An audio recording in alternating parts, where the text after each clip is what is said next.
Buenas tardes, buenas tardes, buenas tardes. Es un placer estar con usted. Esta nueva edición en este espacio. Hoy miércoles se lo había adelantado la semana pasada.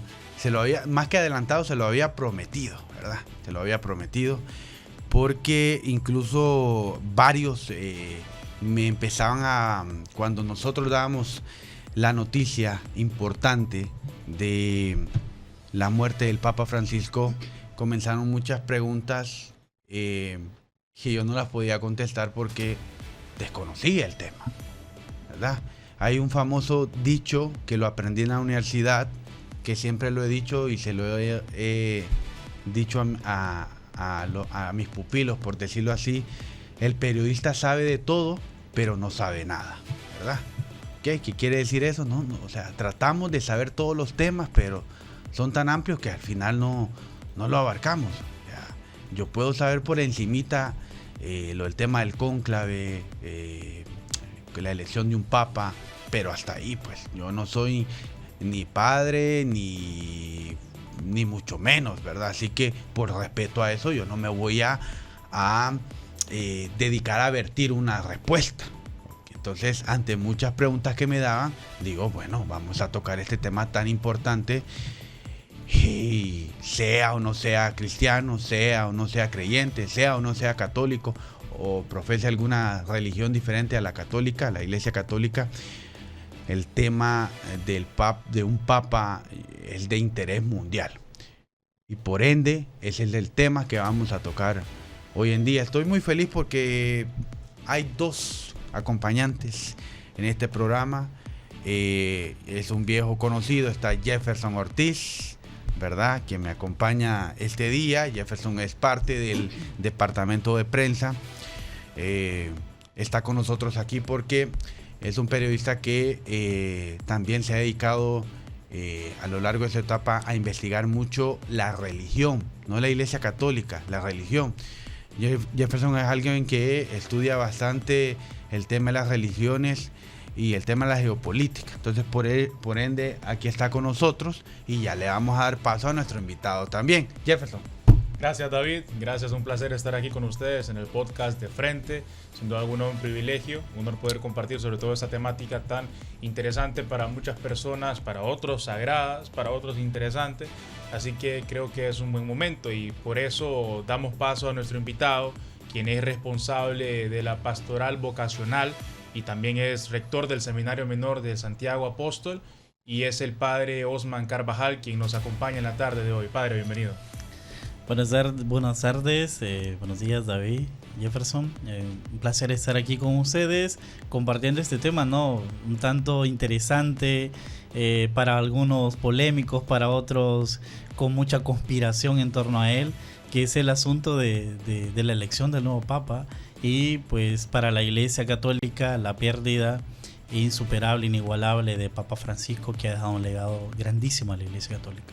Yo cuando se daba esta noticia le decía a Jefferson, antes de entrar en materia con el padre Osman, que le doy la bienvenida, padre. Gracias, primeramente le agradezco por el espacio que nos da y poder pues asistir a nuestro programa.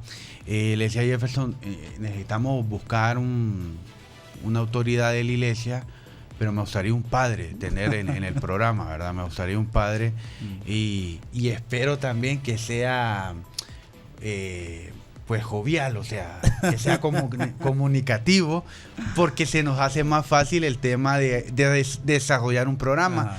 Y pues Dios nos puso, ¿verdad? Como creyentes, Dios nos puso al padre Osman, porque fue como anillo al dedo en lo que hemos estado extra cámaras ahorita. Viene abierto el padre a hablar de este tema. Padre, vamos a iniciar, Jefferson. Sí. Vamos a iniciar. Se han muerto el Papa Francisco, pues para muchos, ¿verdad? El Papa más humilde para muchos, para otros no. Muy querido por muchos, pero para otros no también, ¿verdad? Es normal, ¿verdad? Es normal en todo en la vida. Y lo que sí es que ha calado. Y una opinión personal, Jefferson, es que el padre Francisco creo que ha sido una referencia o un antecedente en la Iglesia Católica, Jefferson. Sí, en muchos aspectos que vamos a permitir que el padre Osman nos explique, pero empezando desde que él tiene una ordenación o tenía una ordenación jesuita, es algo que marca un precedente. También el primer papa en llamarse Francisco. Sí. Creo que entre ellas son otras de las cosas que llaman la atención y por eso él ha marcado un hito histórico. Quisiera que nos comente, bueno, para muchos, yo con consternación recibo la noticia de la muerte del Papa Francisco. Creo que muchos laicos, no laicos, cristianos, no cristianos, recibieron esta noticia. Entonces, el padre Osman, ¿cómo recibe la noticia del fallecimiento del Papa Francisco? Recuerdo en el seminario la levantada es temprano. El padre Edil fue uno de los primeros que mandó al grupo. Ya 7:35 de la mañana en Roma, muere Papa Francisco y resulta que recibo la noticia con un sentimiento de tristeza, pero al mismo tiempo de esperanza, es decir, porque para nosotros los fieles cristianos es un tema esperanzador la resurrección y un lunes en octava de Pascua, que para la Iglesia Católica es algo especial, porque la resurrección de Jesús, que la acabamos de celebrar el domingo, se extiende durante 8 días. Y esa es la peculiaridad, porque con San Juan Pablo II pasó. Sí. Murió en una octava de Pascua, ya para terminar en el Domingo de la Misericordia. Y Papa Francisco pues muere un lunes. Recibimos la noticia en lo personal con mucha tristeza. El legado de Papa Francisco en todo el mundo es muy aceptable. De hecho, que al funeral se hicieron presentes grandes dignatarios de la categoría de Donald Trump, presidente de Estados Unidos, y muchos comentarios positivos en torno a la figura de Papa Francisco. Ya David lo decía, tal vez dentro de la misma iglesia, aceptados por uno y rechazados por otro, sobre todo por la línea conservadora, que tal vez podemos tocar ese tema más adelante, la línea conservadora de la misma iglesia. Sí, claro. Entonces, y porque ya saben, Papa Francisco era un hombre cercano, servicial, tal vez vamos a hablar un poquito de detalles de él, pero en síntesis, Jefferson, recibo esa noticia con un tono de tristeza, porque ahora, ¿qué va a pasar? ¿Qué viene? Buena pregunta, y de ahí lo vamos a desarrollar, porque el padre tocaba algo que obviamente le vamos a dar bastante realce. Muere el Papa Francisco, sí hizo bastantes cambios en la Iglesia Católica, padre. El cambio más profundo de Papa Francisco en la Iglesia es la sinodalidad. O sea, ustedes me preguntan a mí cuál es el legado de Papa Francisco para mí y para muchos. El legado de Papa Francisco es la sinodalidad.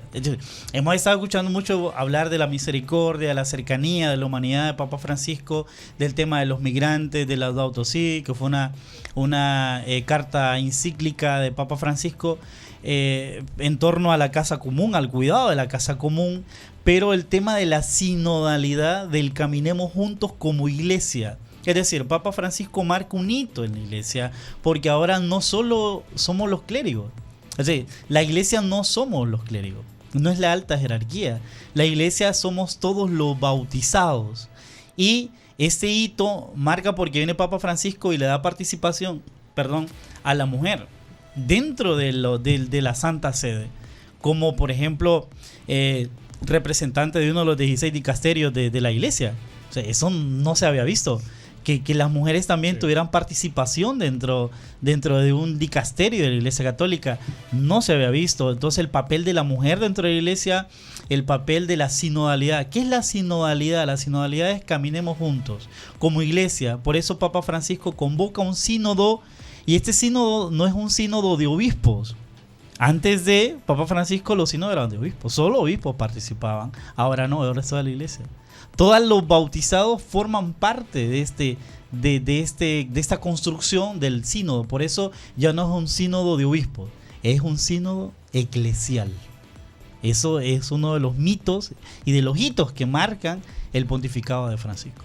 Prácticamente donde ya no solamente los obispos, sino que laicos pueden perfectamente ser. Y es curioso porque viene de la palabra sínodos de caminemos Grecia, juntos. Griega, perdón, que es caminar juntos. Caminar juntos. Y como usted dice, ¿no? Era solamente el clérigo, ¿no? Sí, porque prácticamente un sínodo era un sínodo de obispos. Sí. Solo obispos participaban. Ahora miramos que al sínodo, por ejemplo, el eclesial que se desarrolló en la iglesia 2024, había la hermana Suyapa, por ejemplo, de la diócesis de La Ceiba, si no estoy mal, espero no equivocarme. Ella participó de Honduras en este sínodo. Es una religiosa, excelente religiosa, muy buena ella, muy inteligente, muy preparada. Tuvo choque con esta, porque usted me está hablando que es uno de los legados más importantes. Claro. ¿Tuvo choque? Por con supuesto, esta, ¿sí? Podríamos decir incluso a lo interno de la misma iglesia, por la parte conservadora. Es decir, es insólito que también a veces los laicos puedan tomar decisiones en la vida eclesial de la iglesia, pero es que somos iglesia. Entonces el Papa Francisco viene a decirle al mundo, somos iglesia, y el laico puede participar perfectamente en esta construcción del reino de Dios. Entonces por eso el laico ahora no es que esté empoderado, el laico sabe que desde su bautismo puede cambiar el mundo. Es decir, no, la iglesia no somos los clérigos.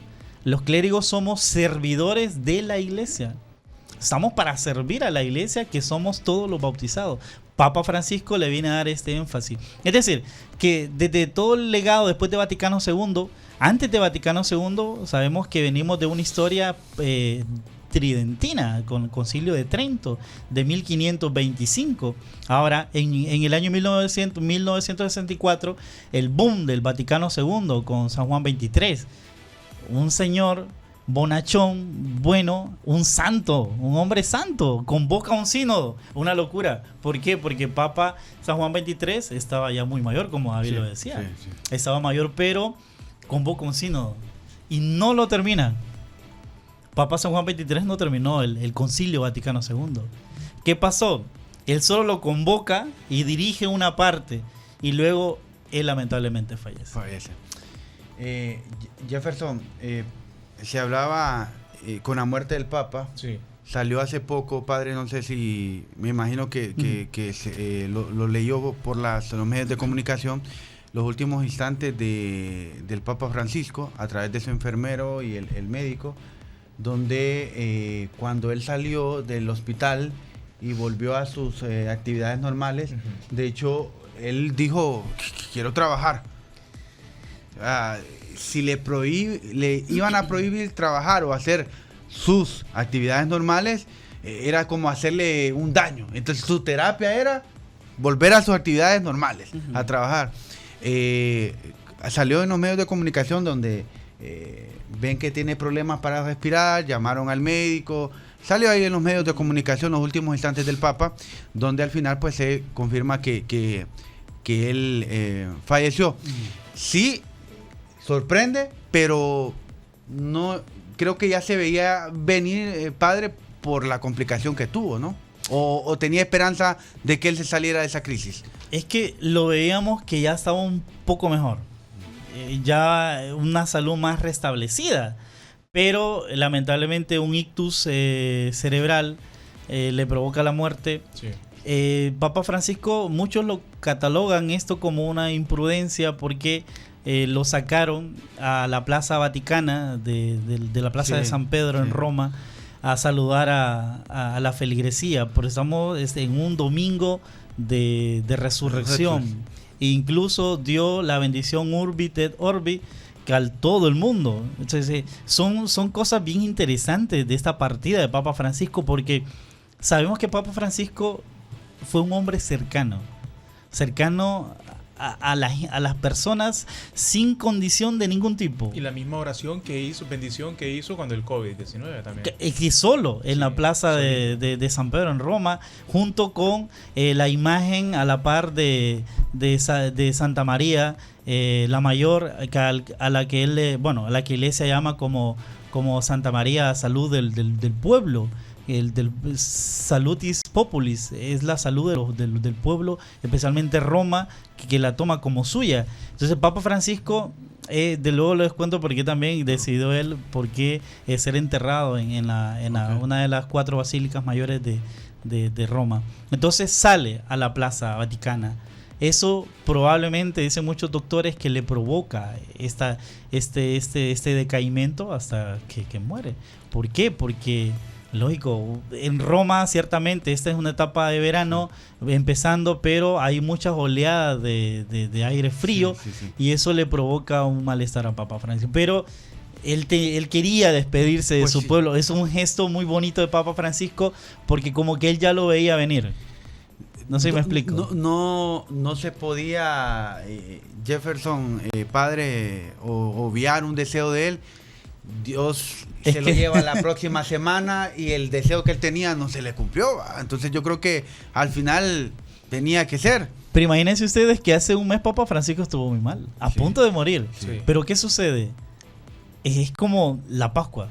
Para nosotros los fieles cristianos católicos, la Pascua es un acontecimiento de salvación fundamental para nuestra fe, porque en la Pascua encontramos la fe que nos sostiene la resurrección de Cristo, y Papa Francisco parte en un lunes de octava de Pascua. Sí, creo que es algo muy, muy interesante y significativo, podría decirse, porque sucede en este acontecimiento donde se sincronizan las fechas. Exactamente. Entonces es ahí donde entra el debate, o sea, y no un debate negativo, sino este tipo de conversaciones que estamos teniendo en esta tarde. Yo pregunto, ¿podría explicarnos un poco? Porque es un tema que lo tocamos hace unos cuantos días, pero no con una persona como usted, claramente, porque no es lo mismo que lo diga yo y no es lo mismo que lo diga el padre Oman. ¿Qué sucede con esta ordenación jesuita? Sabemos que están varios tipos de ordenaciones. Incluso el Papa, en una broma, le dicen, ¿qué le dice a un joven que quiere ser jesuita? Sale en el video, que se haga dominico, le dice. Entonces sí me llamó la atención y que usted nos explique de qué se basa ser jesuita.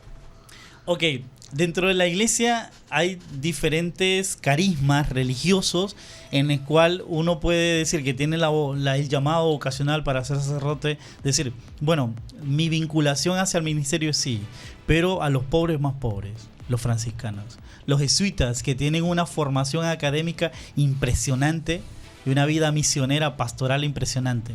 Entonces tienen ese carisma también hacia los pobres y la educación. Luego tenemos los claretianos. Los claretianos, una vida misionera. Entonces cada congregación religiosa, de acuerdo a su carisma, por ejemplo, ustedes son periodistas, pues les encanta el periodismo. No sé si se miran en una sala de audiencia como un juez, como un abogado, también, ¿no? No sé, pero te gusta, te apasiona el periodismo, se te nota. Entonces eso es ser jesuita. Ser jesuita es apasionante para alguien que le apasiona ese carisma jesuita.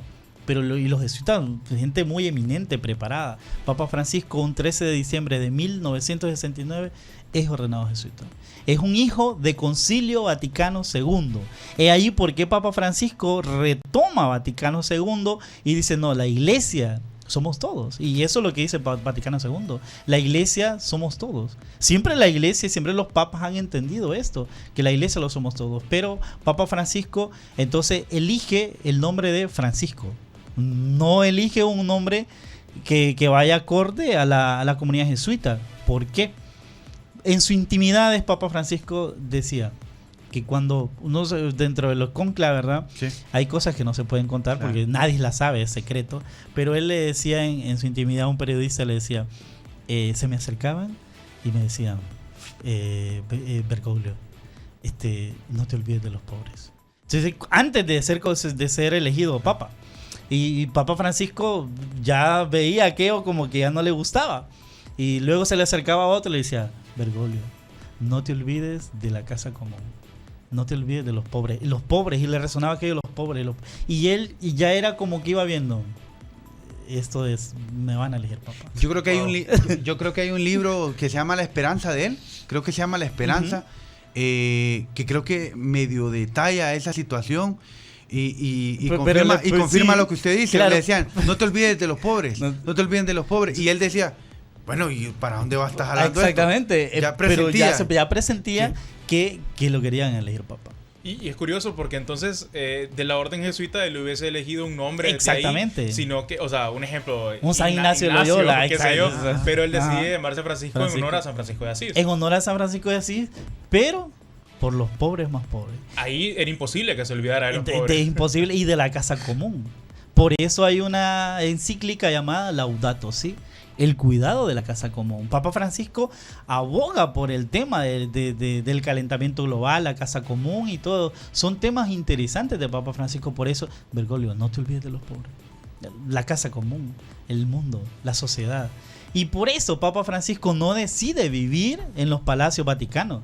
Papa Francisco se va para la residencia de Santa Marta. Y a eso quiero llegar, Jefferson, también con el Papa Francisco, donde, padre, saltó ciertos Protocolos.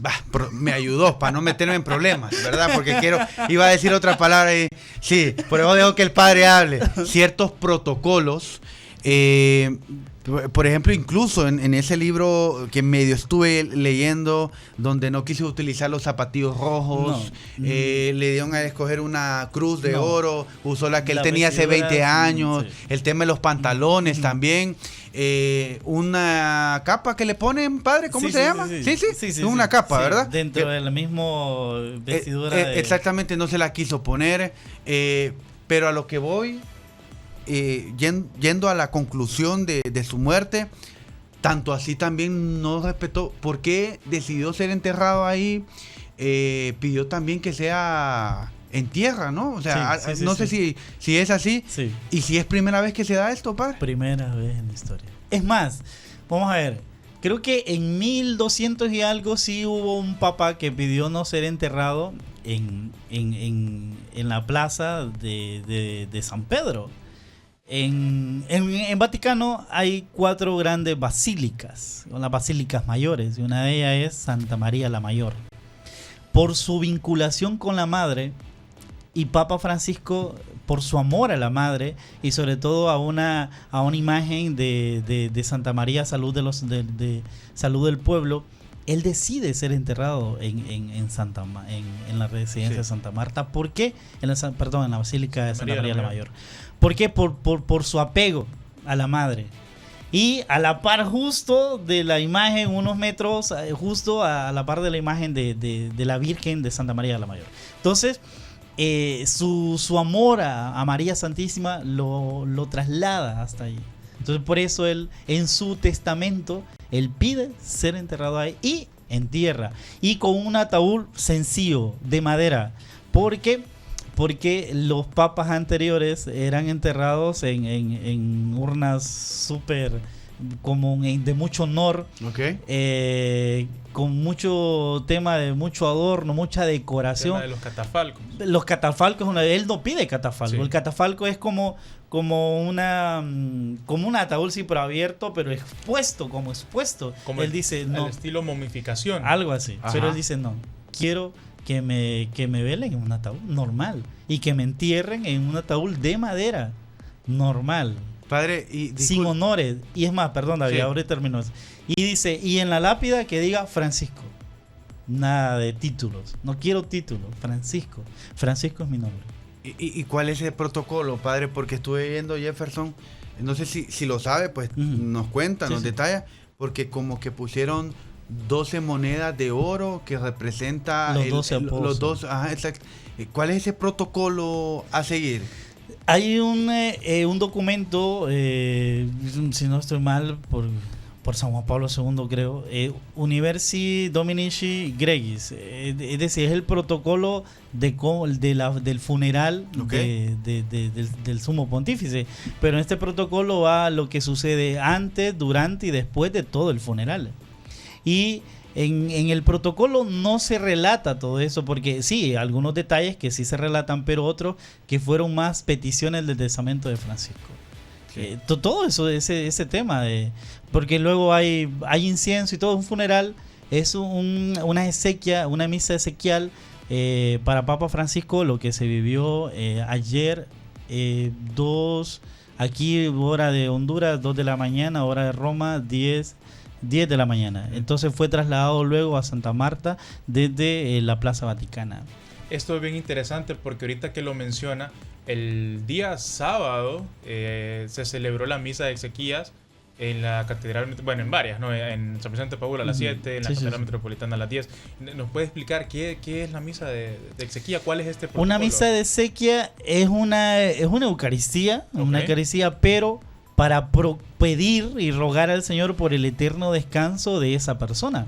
Porque vamos a ver, Papa Francisco, un hombre santo para nosotros, los fieles cristianos, por su forma de hablar, de decir y actuar, parecido a Cristo, otro Cristo en el mundo. Entonces por eso creemos y confiamos de que estas personas que hacen el bien como Jesús, pues es el merecido del reino de Dios, ¿no? Entonces hablamos la carta de San Pedro, dice sean santos porque yo soy santo. Pero todavía no está subido a los altares para poder pedir la intercesión de él por el mundo entero. Pero ya le proclamamos como una persona que está gozando de la presencia del Padre. Pero aún así, la Iglesia, en su infinita bondad y misericordia, ruega al Padre para que esta persona tenga un descanso eterno. Entonces es rogar al Padre como lo hizo los Macabeos, en la segunda carta, en el segundo libro de los Macabeos, cuando Juan Macabeo ruega y hace ofrendas y sacrificios para el eterno descanso de los soldados. Entonces nosotros, los fieles cristianos, pedimos que en una misa de exequia, que el toque diferente es incensar el féretro de la persona y rociarle con agua bendita que le recuerda el bautismo que un día recibió, fue llevado al templo y la misma iglesia lo despide. Entonces se rocía con agua bendita el féretro y luego se incensa, que fue lo que vimos, que le echaron agua bendita, asperjaron con agua bendita el féretro y luego el monseñor lo bendijo con incienso.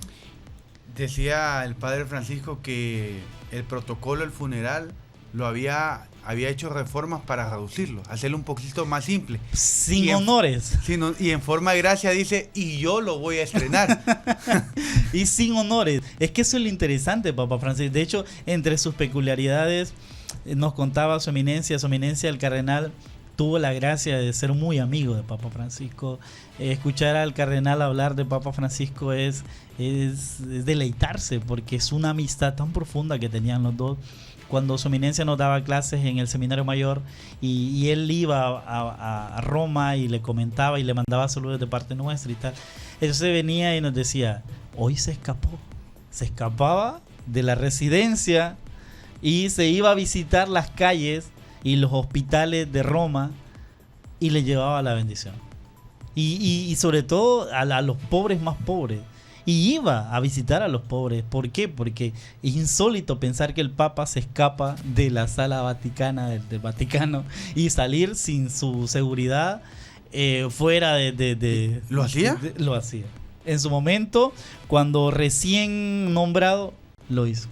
En algún momento lo hizo. Es bien curioso esa cercanía que tenía el cardenal Oscar Andrés Rodríguez Maradiaga con el Papa. Creo que otra persona cercana a él fue el obispo de la diócesis de Danlí. Sí, todos los obispos, porque como los obispos van y en un encuentro con él, pues es que se comparten cómo está en la diócesis y todo. ¿Qué les contaba su eminencia, el cardenal Oscar Andrés Rodríguez, referente a la personalidad de Francisco? Porque en algunos videos él aparece como una persona bastante jovial, a pesar de su edad, una persona muy bromista, divertida, que tenía le gusta el fútbol. ¿Qué les contaba él en algún seminario? Su eminencia nos decía, Papa Francisco es humano. Es decir, Papa Francisco es una persona que usted se acercaba a él y usted podía sentir a Cristo en él. Lo podía palpar a Cristo en su persona, por su humanidad, por su cercanía, por su comprensión, por su misericordia, porque no condenó, no criticó, no juzgó, cuidó, se dedicó a cuidar, a amar y a mostrar el rostro misericordioso de Dios. Por eso Papa Francisco decía, el nombre de Dios es misericordia. Padre, ¿qué tanto A ver, ¿cómo le hago esta pregunta? ¿Qué tanto respeto se lo hago desde un punto periodístico a usted, que es un padre, se le tiene al Papa? ¿Por qué le hago esta pregunta? Porque aquí viene lo otro. El Papa Francisco tuvo, según se conoce, cardenales que lo criticaron por su postura. ¿Okay? Y hay muchos, entre ellos el cardenal de Estados Unidos, se me escapa el nombre, ¿sí? Y así hay otros donde señalaron su postura. Entonces, por eso le hago la pregunta, ¿qué tanto? Porque es el Papa, es la máxima autoridad de la Iglesia Católica. Y considero yo que lo que dice, así es, porque pues es un ungido de Dios y está puesto ahí. Sí me entiende la pregunta, ¿no? Recordemos, para empezar hay que recordar que los cardenales, los obispos y sacerdotes somos humanos, somos hombres. Y los hombres estamos llenos, lamentablemente, de vicios, situaciones que pueden tender a marcar una línea que no se parece a Cristo, porque es que nos llena más la humanidad. Y es ahí donde Papa Francisco, lamentablemente, ha tenido ese contrapeso de un u otro cardenal. No son todos. Tal vez de los 205 cardenales, 135 de ellos cardenales votables, elegibles para ser papa, que de hecho que 80 de esos cardenales los nombró Papa Francisco. 80 de esos cardenales, 80 y algo, los ordenó Papa Francisco. Es decir, la mayoría de los cardenales son ordenados por Papa Francisco. O sea, que existe la posibilidad que haya un continuismo de la línea franciscana. El continuismo debe partir del Espíritu Santo. Es decir, el tema de la sinodalidad, lo que le explicaba, pero para ahondar un poco en la pregunta, luego partiendo de ello, el tema del contrapeso de Papa Francisco por parte de los conservadores. ¿Por qué? Porque Papa Francisco hablaba del acercar la misericordia de Dios a los divorciados vueltos a casar, por ejemplo. Okay. Un divorciado vuelto a casar, y Papa Francisco viene y reforma el Código de Derecho Canónico en el libro 7 para poder darle la oportunidad a los divorciados vueltos a casar de que tengan una agilidad más pronta para la nulidad matrimonial. Por mostrar la misericordia de Dios. Otro tema es el tema de la homosexualidad. Sí. Papa Francisco, que era un hombre cercano a este tema. De hecho, que no sé si ustedes se percataron una de las imágenes de una religiosa cerca del féretro. Su amiga, sí. Su amiga. Sí, sí, sí. ¿Por qué? Porque ella vive en un ambiente así de personas del LGTB, sí, en circo y todo. Entonces, Papa Francisco ve esa cercanía con el tema de la homosexualidad. Y muy comprensible, muy cercano. Dices, yo no soy quien para condenar. No te puedo condenar porque no conozco tu vida, no conozco por qué vives en esa condición, no conozco para condenarte y criticarte. Lamentablemente muchos de ellos han tenido situaciones de abuso. Sí. Entonces Papa Francisco, en torno a todos esos temas polémicos, tiene un contrapeso en los algunos, 2 que 3 cardenales que son de la línea conservadora. Ok. Jefferson, vamos a hacer una breve pausa, padre. Al volver vamos a pasar al otro tema. Ya fue enterrado el Papa Francisco. Ya se hicieron los actos fúnebres. Ahora procede, padre. Como tenemos sede vacante, al cónclave. Al cónclave. ¿Quién será el próximo papa? El próximo papa debe seguir la línea del Papa Francisco. ¿Será conservador o progresista, como lo llaman muchos? ¿Hay división en los cardenales? Después de la pausa hablaremos de esto. Con mucho gusto. Ya volvemos.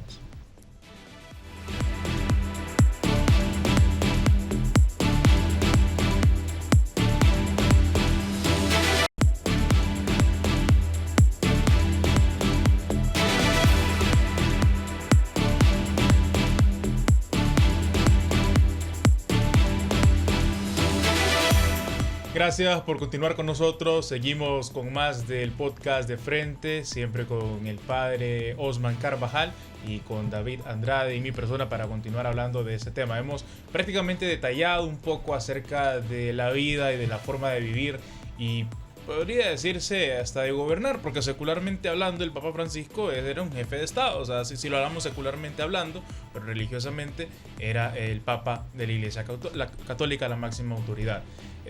Ahora prácticamente vamos a pasar a otra temática, ya no tanto en la vida del Papa Francisco, en cómo vivió, sino en qué es lo que viene.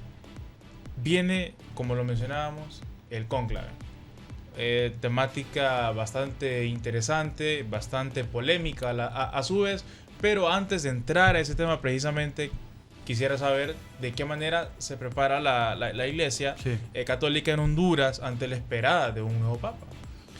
Orar, es decir, ahora mismo ustedes están, los medios están bombardeando. Tenemos lista de papas y hay un dicho que se maneja en la iglesia entre los clérigos que dicen... Me lo sé. Entras siendo papa y sales siendo cardenal. Es decir, no necesariamente el que presenten lista de conspiraciones, porque son listas, al final son conspiraciones. A nosotros los clérigos lo tenemos muy claro. Es decir, a nosotros... No nos van a escuchar decir sí, tal persona es favorito para ser papa, porque no, eso nosotros lo creemos que el cónclave es un retiro espiritual. O sea, el cónclave es una experiencia espiritual para elegir al papa no de acuerdo a lo que nosotros queremos, sino a lo que el Espíritu Santo quiere, porque a la larga es una oportunidad donde la iglesia después de 2025 años sigue en pie, y es porque es fundada por Jesucristo. Es decir, nosotros así lo creemos y así lo sostenemos, y la gracia del Espíritu Santo está sobre ella.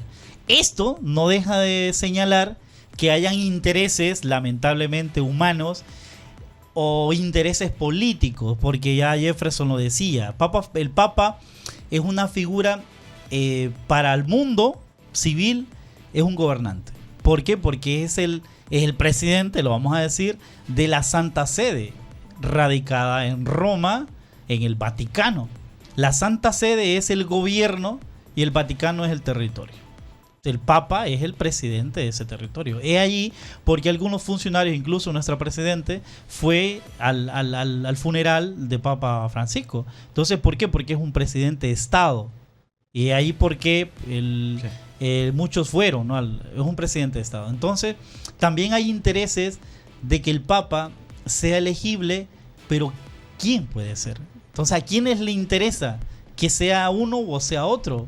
A nivel político, les diré que la iglesia no está para dirigir los destinos políticos del mundo. Es decir, la iglesia señala, la iglesia sugiere y la iglesia ilumina una realidad política. Por eso les pedimos a los fieles laicos que se metan en política, porque ellos sí pueden, pero nosotros no nos podemos meter a política. Me gusta eso. Sí. Me gusta no, eso. pero es que los fieles laicos sí. Los fieles laicos se tienen que meter en política porque tienen que sanar y subsanar muchas realidades de la política que están sucias. Sí, pero un cristiano político es diferente. Aunque se encuentre con una barrera, va a tratar de hacer el mal menor, aunque se encuentre con una barrera. En este caso, el Papa no es para dirigir el destino político del mundo. Se elige, pero sí, cuidado, lo que diga el Papa resuena en las voces del mundo. Claro. Porque, ¿cuál fue el dolor de Papa Francisco? Es imposible hablar de Papa Francisco, pero ¿cuál fue el dolor de Papa Francisco? Uno de sus llagas fue la disputa entre Ucrania y Rusia. Otra llaga de él fue la disputa de Palestina e Israel. Son sus llagas, porque él sufría por eso y nos pedía oremos por esta realidad. Hicimos ayunos por esta realidad, porque sufre. Entonces, al momento de él señalar algo, dice, lo dijo el Papa. Y si el Papa lo dice, suena en el mundo entero. Por ejemplo, para poner un ejemplo, cuando visitó Estados Unidos, ¿qué le dijo a Trump? Él le dijo: un cristiano está para construir puentes, no muros. Se lo dijo al presidente de Estados Unidos. Construir puentes, no muros. Entonces el obispo, en todo caso el papa, cuando es elegible, decimos es el obispo de Roma. En principio es el obispo de Roma. Sí. Y luego es el presidente de un jefe de Estado de la Santa Sede y funge como el sucesor de Pedro, y en este sentido se convierte no en el jefe, sino en el primero el primer servidor entre todos en la iglesia del mundo entero. Entonces es el que rige los destinos o el que lleva la barca de la iglesia católica en todo el mundo. El cónclave es después de enterrar al papa que ha fallecido. 15 días después. 15 días después. Pero, bueno, 15 días mínimo, 20 días máximo. Es decir, que si seguimos la regla, a excepción de la reforma que hizo Papa Benedicto XVI, Papa Benedicto hizo una reforma a Universi Dominici Gregis, y fue que si muere el Papa, muchos cardenales se mueven a los actos fúnebres de la misa de exequia de Papa. Y si ya están todos los cardenales elegibles en la plaza de San Pedro en Roma, entonces podemos iniciar el conclave. ¿Se tiene que iniciar o ya se podría iniciar, ya. Siempre y cuando estén, en este caso son 135 cardenales votables, elegibles para ser papa. 135. Esos 135, 4 ya han dicho que no se pueden presentar por temas de salud. Entonces estamos hablando de 131 cardenal. Esos 131 cardenal, de 2/3 partes, 80 cardenales, para que salga el votable, el elegible. Entonces ya se podría iniciar siempre y cuando estos 135 cardenales ya estén en Roma. Ya se podría iniciar.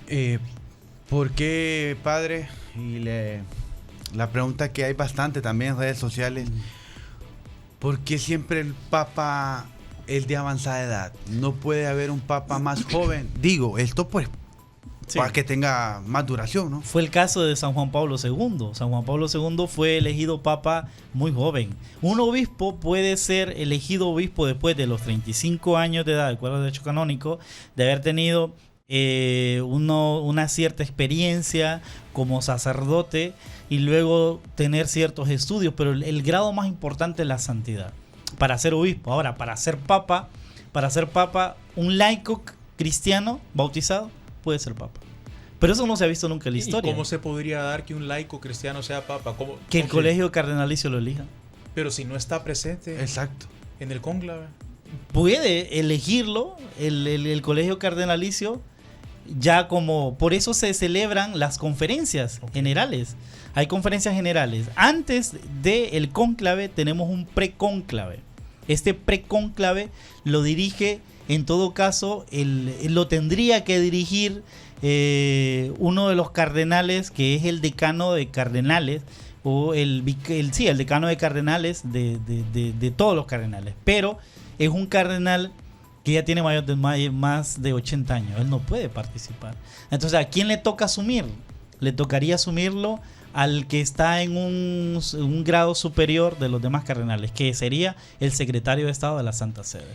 ¿Se ha elegido, o mejor dicho, cuál es el papa más joven que ha tenido la iglesia?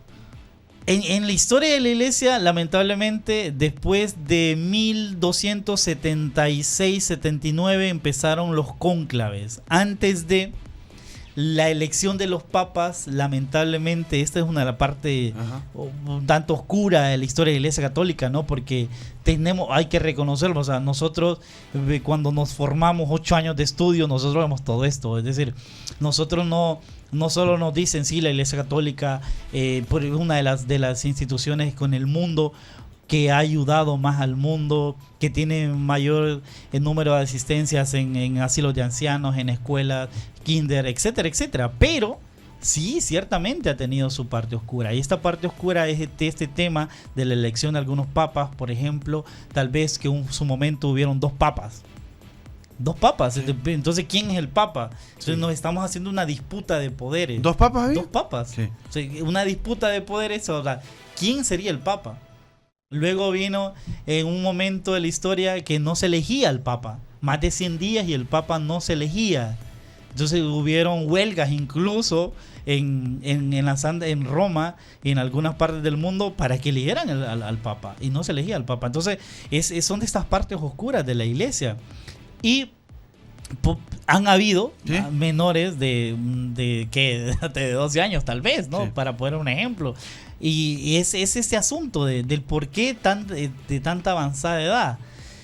Una, por su experiencia. Vamos, que pero después de 60 años ya tiene mucha experiencia. Pero es que el tema, tal vez, como San Juan Pablo II, uno de los pontificados más largos ha sido el de San Juan Pablo II. San Juan Pablo II, y estaba súper joven.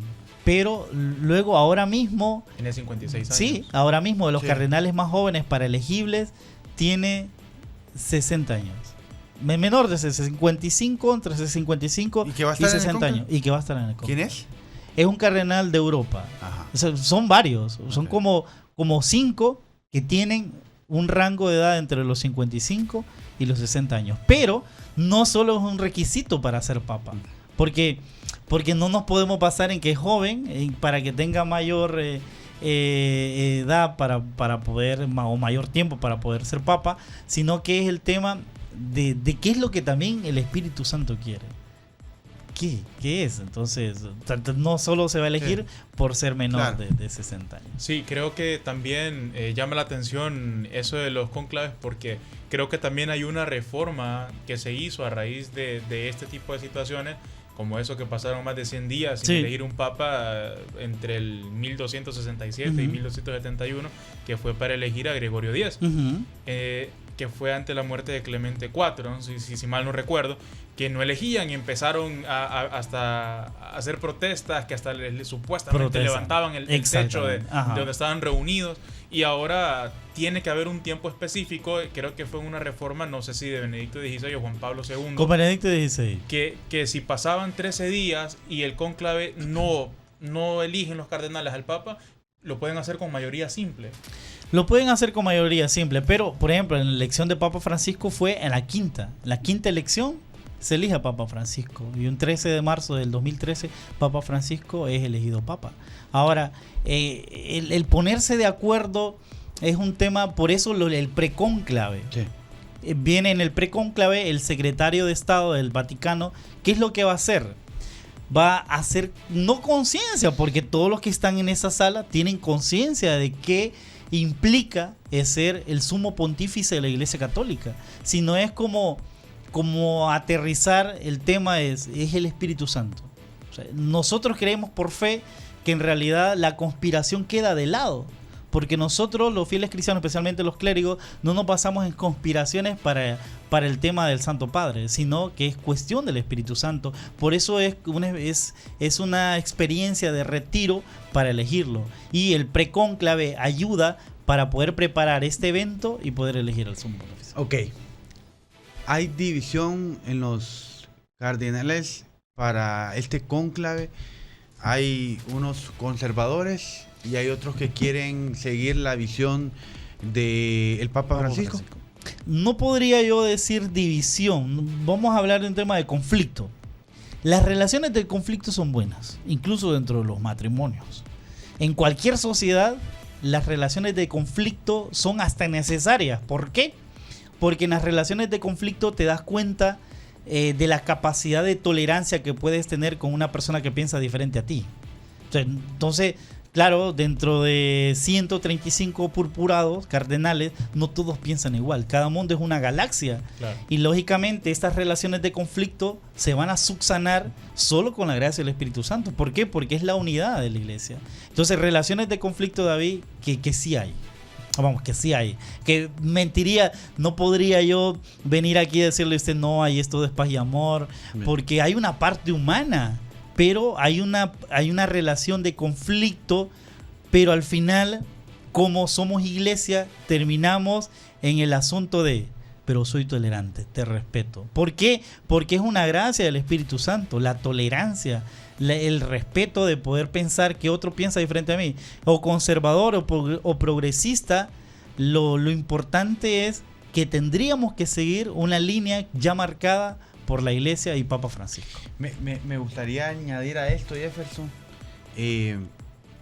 a opinión del Padre, porque dice, pues obviamente es el Espíritu Santo que lo va a guiar, pero a opinión del Padre Osman, el próximo Papa debe seguir la línea del Papa Francisco obligatoriamente. Va a ser una opinión muy personal. Okay. Personal. Sí la debe seguir. ¿Por qué?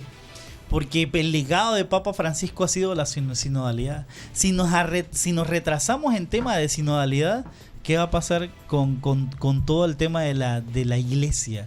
¿Con qué va a pasar? Que en el 2028 ya está convocado el sínodo eclesial para poder seguir trabajando el documento conclusivo del sínodo de la iglesia.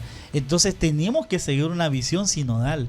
No podemos separarnos de esa visión. Entonces el Papa que entre debe tener claro que la iglesia debe seguir caminando junta. ¿Por qué? Porque la sinodalidad es una experiencia del Espíritu Santo. No puede decir vamos a hacer a un lado la sinodalidad. No puede. Si me permiten hacerles un recuento hasta cómo hemos llegado hoy. Viene Vaticano II. No termina Papa Juan XXIII, Papa Pablo VI termina Vaticano II, pero lamentablemente no lo puede seguir poniendo en pie porque también muere. Llega Papa San Juan Pablo I, solo dura 31 días y lamentablemente fallece. Viene Papa San Juan Pablo II y su pontificado largo le da la oportunidad para salir. ¿Por qué? Porque Papa Juan XXIII dice: abramos las puertas de la iglesia para que entren vientos nuevos, porque la iglesia debe ponerse no a la vanguardia, porque la misión de la iglesia es la evangelización. Eso lo dice Evangelio Nunciandi. La iglesia tiene un solo objetivo, es la evangelización, nada más que evangelizar. No es que la iglesia se debe poner a la vanguardia de la cultura, de los nuevos tiempos, no, sino que la iglesia debe ponerse siempre en línea de los nuevos tiempos y la nueva cultura, sin dejar que esto la contamine, porque el evangelio es uno solo. Bueno, luego viene Papa San Juan Pablo II sale, es el Papa viajero, él viajó por todo el mundo. Papa Benedicto ya no. ¿Por qué? Porque Papa San Juan Pablo II a lo mejor descuidó algunos temas doctrinales que necesitaba ahondar. Viene Papa Benedicto y no sale mucho, sino que se procura poner en claro muchos temas doctrinales, una mente lúcida. Viene Papa Francisco, la sinodalidad. Volvamos a la sinodalidad de Vaticano II. Ahora, ¿qué va a pasar con el nuevo Papa? Debe seguir la misma línea. O sea, si se fijan ustedes, los papas han seguido. Es que un papa no puede venir y dice, no, lo que hizo mi antecesor no sirve, lo voy a votar. No puede hacer eso. Y antes de irnos, padre, porque ya se nos está terminando el tiempo, pero sabemos que el Papa Francisco fue el responsable de que Honduras ahora tenga 2 arquidiócesis. O sea, ahora la arquidiócesis de San Pedro Sula, que está como sede de la Catedral Metropolitana, ¿no? ¿Qué petición podría decirse que se le tiene al nuevo Papa desde Honduras? El nuevo obispo, 2 obispos, el obispo de Santa Rosa de Copán y el obispo de La Ceiba. La Ceiba lleva más de 2 años sin obispo. Un pueblo no puede estar sin pastor. Entonces, esa es una petición para el nuevo sumo pontífice. Y con lo de nombrar un nuevo cardenal, en el sentido de que no tenemos prácticamente representante en cónclave. Sería otra, pero aquí es donde uno dice, pero ¿quién? ¿No? Lo más propio es que sea Monseñor Vicente Nacho. Él es el arzobispo de la arquidiócesis de Tegucigalpa, es un hombre eminente, un santo varón de Dios, y es una persona muy preparada también, y puede en su momento ser nombrado cardenal. Padre, yo quisiera estar 3 horas, 4 horas hablando de este tema, sí. Pero el tiempo es nuestro enemigo, ¿verdad? Pero sin duda alguna, como le dije al principio del programa, pues públicamente lo invito a próximos programas. Con mucho gusto. Esto pues apenas comienza, sí, ¿verdad? Esto apenas comienza y hay mucha tela que cortar. Yo creo que nos despidamos, padre, y más que con un mensaje suyo, también va añadido una pregunta, pero obviamente una pregunta personal. Número uno, el mensaje a la Iglesia Católica, a los feligreses. Un mensaje de esperanza. Un mensaje de esperanza, ¿no? Y con la muerte del Papa Francisco, porque hay mucho tema de... puede ser un Papa conservador, puede retrasar todo lo... ¿Habrá sorpresas en el cónclave? ¿Cree usted, para el padre Osman Carvajal, que habrá sorpresas en cuanto no me esperaba que él fuera? Se habla del primer Papa Negro también. Habrá sorpresas y el mensaje también para toda la comunidad cristiana, católica aquí en nuestro país, padre. El mensaje es orar. Oremos para que nuestro Señor Jesucristo y la gracia del Espíritu Santo nos dé un Papa que sea reflejo de Él en el mundo. Eso es la oración. Por eso nos unimos al novenario de las 9 misas, vale el juego de palabras, para pedir por el eterno descanso de Papa Francisco. Luego orar constantemente desde ya por el cónclave. Pedirle al Espíritu Santo que sea Él quien ilumine a los 131 purpurados cardenales que van a estar en esa sala para poder elegir al nuevo Papa. Y lo otro, con lo que me decía usted, sorpresas, el Espíritu Santo siempre es nuevo en todo, novedoso en todo lo que hace. Sorpresas no, porque no es sorpresivo para nosotros. Quien llegue lo vamos a aceptar porque es la voluntad y la gracia de nuestro Señor Jesucristo. Y sabemos que quien llegue hará las cosas de acuerdo a la gracia del Espíritu Santo. Es la fe que nosotros tenemos. ¿Por qué? Porque la iglesia es de Cristo, le pertenece a Él y Él la sostiene. Y Él no permitirá que nada ni nadie la pueda vencer. Por eso hablar de la conspiración del tema del Papa Negro, no, porque no es un tema de que la iglesia se va a acabar porque hay un Papa Negro. Jamás, sí. Nunca va a pasar eso. Entonces, no, sorpresas para mí no van a haber, porque el Espíritu Santo es novedoso en todo lo que hace, y lo que el Papa que elija será una bendición para la iglesia. Padre, le agradezco. Gracias. Con mucho gusto, David. Gracias por su tiempo, gracias por el espacio, gracias por venir a nuestras instalaciones. Y espero que le haya gustado el programa, y también a todos nuestros televidentes.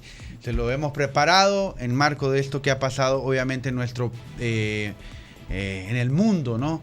Así que, bueno, el padre Osman Carvajal nos ha acompañado. Posiblemente lo tengamos en próximos programas aquí en Campus Televisión. Tenga usted muy buen día, buenas tardes y hasta la próxima.